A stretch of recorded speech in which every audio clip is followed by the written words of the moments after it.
یا ایھا الذین آمنوا اذکروا نعمت اللہ علیکم اذ ہم قوم ان یبسطوا الیکم ایدیہم، اے اہل ایمان ذرا یاد کرو اللہ کے اس انعام کو جو اس نے تم پر کیا جب ارادہ کیا تھا ایک قوم نے تمہارے خلاف اپنے ہاتھ بڑھانے کا۔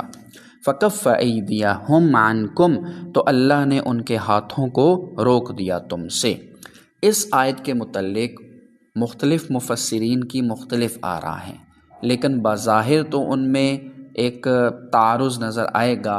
وہ تعارض نہیں ہے بلکہ اس کی مختلف تفاسیر ہیں۔ کچھ مفسرین یہ کہتے ہیں کہ اسلام کے شروع کے جو واقعات ہیں ان میں ہمیں یہ منظر دیکھنے کو ملتا ہے اور واقعتاً ملتا ہے۔ کچھ مفسرین کا یہ خیال ہے کہ یہ صلح حدیبیہ اور غزوہ احزاب کے موقع پر جو ایک سینیریو بنا تھا اس کی طرف اشارہ ہے۔ کچھ مفسرین کا یہ خیال ہے کہ حضور صلی اللہ علیہ وآلہ وسلم کو ایک شخص نے جو ہے وہ تلوار دکھا کے کہا تھا کہ آپ کو مجھ سے کون بچائے گا، یہ اس کی طرف اشارہ ہے۔ تو مختلف اشارات ہیں۔ اصل جو پہلو ہے سمجھنے کا وہ کیا ہے کہ جب بھی ہماری دشمن قوم، جب بھی اسلام دشمن قوم، جب بھی دین دشمن قوم مسلمانوں کو نقصان پہنچانے کی کوشش کرتی ہے تو اللہ تعالیٰ ان کے ہاتھوں کو روک دیتا ہے۔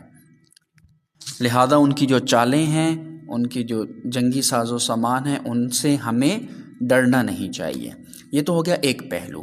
اور احتیاط کا پہلو کیا ہے کہ ہم نے اللہ تعالیٰ کے حکم کے مطابق جنگی تیاری کرنی ہے، تدابیر کرنی ہے، ہم نے اپنی طاقت کو انہینس کرنا ہے، ہم نے طاقت اکٹھی کرنی ہے۔ یہ ہو گیا اس کا دوسرا پہلو۔ اب آگے فرمایا جا رہا ہے کہ واتقوا اللہ، اور اللہ کا تقوی اختیار کرو۔ یعنی جب طاقت آ جاتی ہے تو انسان کیا ہو جاتا ہے؟ باولا ہو جاتا ہے۔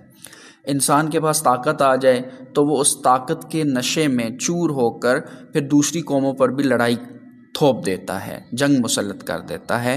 اس لیے فرمایا واتقوا اللہ، اور اللہ کا تقوی اختیار کرو۔ یہ تو ہو گیا بئی معنی کہ تمہارے پاس جب اختیار آ جائے۔ دوسرے معنی میں کیا ہے کہ اگر تم نے ظالم کا مقابلہ کرنا ہے، ظلم کو ختم کرنا ہے، پھر بھی تمہیں چاہیے کہ تم پہلے خود متقی بنو۔ وعلی اللہ فلیتوکل المؤمنون، اور اہل ایمان کو تو اللہ ہی پر توکل کرنا چاہیے۔ اہل ایمان کا توکل جو ہے وہ یہ مشینوں کے ساتھ نہیں ہوتا کہ بس میرے پاس اتنا ساز و سامان آ گیا، مشینری آ گئی، میں جنگ کر سکتا ہوں، بس ٹھیک ہے، مشینری پہ توکل کرتے ہوئے آدمی جنگ میں کود پڑے۔ نہیں، توکل ہمیشہ اللہ پہ ہوگا۔ ہاں، ہم نے ظاہری اسباب میں رہتے ہوئے اپنے سارے وسائل کو پورا کرنے کی کوشش کرنی ہے۔